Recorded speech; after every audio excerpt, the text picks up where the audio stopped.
O Eli Jonas Maia tinha mais apuração importante para trazer para a gente? Pois olha só, tá lá na home do nosso site, lá na internet, ó, site da CNN Brasil, suspeitas de mesadas a Lulinha levaram PF a pedir a quebra de sigilo do filho do presidente da República. Ou seja, a gente vinha aí há algum tempo já dizendo o nome do Lulinha é mencionado, mas de forma marginal, ele não é nem investigado. Era isso que os aliados do presidente Lula e pessoas próximas ao filho dele vinham repetindo sucessivamente, pois o Eli Jonas Maia traz o fundamento do pedido da Polícia Federal de quebra do sigilo de Lulinha, que é diferente desse que foi aprovado lá no Congresso, tá? A gente está falando de uma outra quebra de sigilo aprovada pelo Supremo Tribunal Federal a pedido da Polícia Federal. São duas decisões. E esta decisão, então, fundamentada pela suspeita de mesadas que supostamente seriam pagas ao filho do presidente da República nesse esquema do INSS. Vamos trazer, então, o Eli Jonas para cá, para ele contar os detalhes para a gente? Bem-vindo de volta, Eli Jonas. Oi, Clarissa, obrigado novamente, bom dia para quem está acompanhando a gente de novo.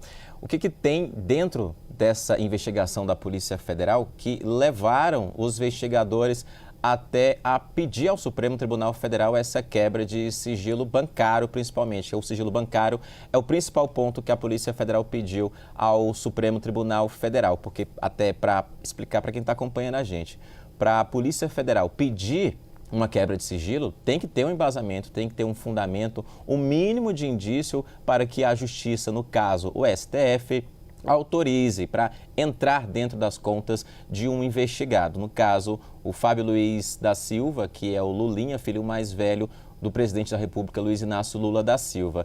Nessa lista que a Polícia Federal fez, levantou e enviou ao Supremo Tribunal Federal, há essas suspeitas de mesadas, pagamentos mensais que ele teria recebido ao longo de um período específico que a Polícia Federal está traçando ainda. Não há ainda em quanto que foi esse período que teria recebido esses pagamentos, essas supostas mesadas, o filho do presidente da República, Luiz Inácio Lula da Silva. Essas mesadas, supostas mesadas aí, seriam de R$300 mil, Clarissa, e a suspeita da Polícia Federal nessa investigação, nessas informações que já foram levantadas, são por conta de algumas mensagens trocadas entre uma amiga dele, do Fábio Luiz, o Lulinha, e o Antônio Camilo Antunes, que é o careca do INSS, personagem principal de toda essa história, de toda essa investigação da Polícia Federal.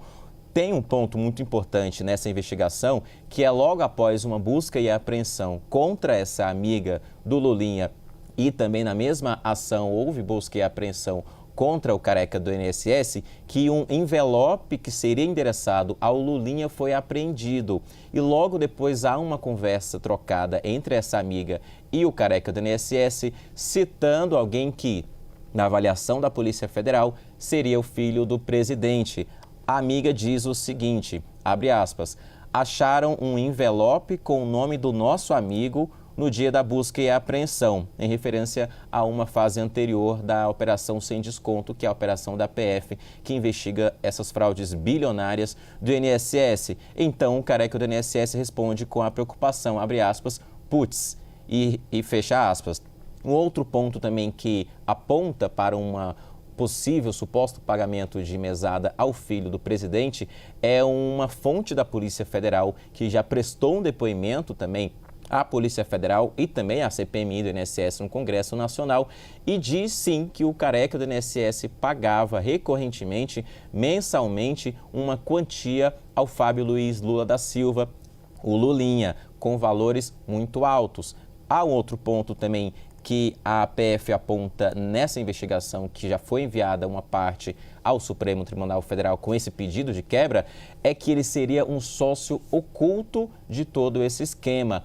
E qual que é o motivo para ele receber, segundo a investigação preliminar em relação ao nome dele, para receber essa quantia, essas supostas mesadas mensalmente? Seria para ele abrir espaços em alguns escritórios, em algumas empresas e alguns órgãos aqui em Brasília para o careca do INSS. Ele seria um facilitador do careca do INSS aqui em Brasília, é o que está apontando essa investigação de forma preliminar. Importante destacar que a defesa dele nega qualquer envolvimento com esse caso. O careca do INSS, o Antônio Camilo Antunes, também nega qualquer relação com esse caso, mas essas são as suspeitas neste momento da Polícia Federal de mesadas, conversas trocadas entre os seus pessoas próximas a ele, citando alguém que seria ele, e também o depoimento dessa fonte que cita que ele sim recebia uma mesada aí mensalmente, uma quantia do careca do INSS. A PF então listou tudo isso,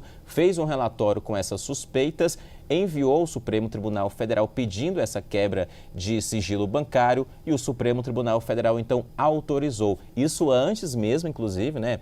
Importante esclarecer, antes da CPMI ontem aprovar essa quebra de sigilo.